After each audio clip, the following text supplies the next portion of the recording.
विनोद गुड़गांव की एक tech company में काम करते थे।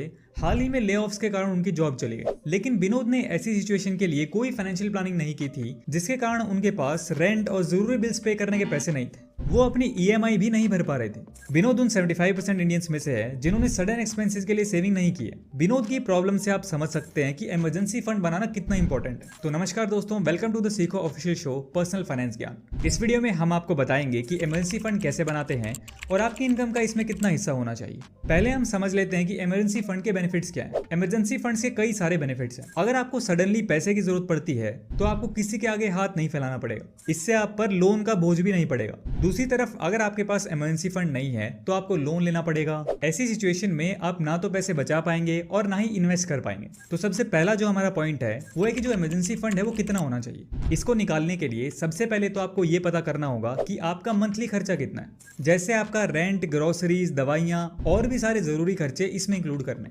अगर आपकी कोई ईएमआई चल रही है, जैसे होम लोन की ईएमआई या कार लोन की ईएमआई, किसी भी टाइप की जो ईएमआई है जिसमें आप लोन रीपेमेंट कर रहे हैं, उसको भी आपको इसमें इंक्लूड करना है। फिर इस मंथली खर्चे को 6 से मल्टीप्लाई करना है और यही होगा आपका इमरजेंसी फंड।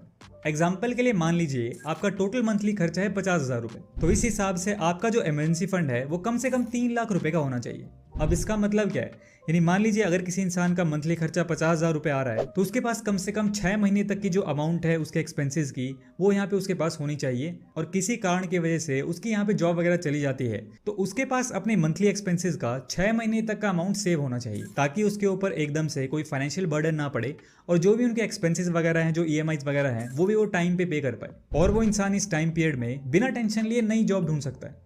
अब आते हैं हमारे मेन पॉइंट पे कि इमरजेंसी फंड को बनाएं कैसे। इमरजेंसी फंड बनाने के लिए आपको सेविंग करनी पड़ेगी और इसके लिए यहाँ पे एक रूल फॉलो किया जाता है। सबसे पहले आप जो भी इनकम करते हैं उसका आपको 30% यहाँ पे सेव करना है। अब इस 30 में से 15% जो है उसको आप एक अच्छी जगह इन्वेस्ट कर सकते हैं जहाँ से आपको अच्छा इंटरेस्ट मिले, और बाकी 15% को आपको इमरजेंसी फंड के लिए रखना है। और ये आपको तब तक करना है जब तक आपका 6 मंथ का इमरजेंसी फंड तैयार ना हो जाए, जो हमने अभी कुछ देर पहले समझा था। जब आपका इमरजेंसी फंड तैयार हो जाएगा तब आप उस पैसे को दूसरी जगह खर्च कर सकते हैं या इन्वेस्ट कर सकते हैं। अगला जो हमारा इंपॉर्टेंट पॉइंट आता है कि जो हमने इमरजेंसी फंड इकट्ठा किया है उसको हमें रखना कहाँ पे।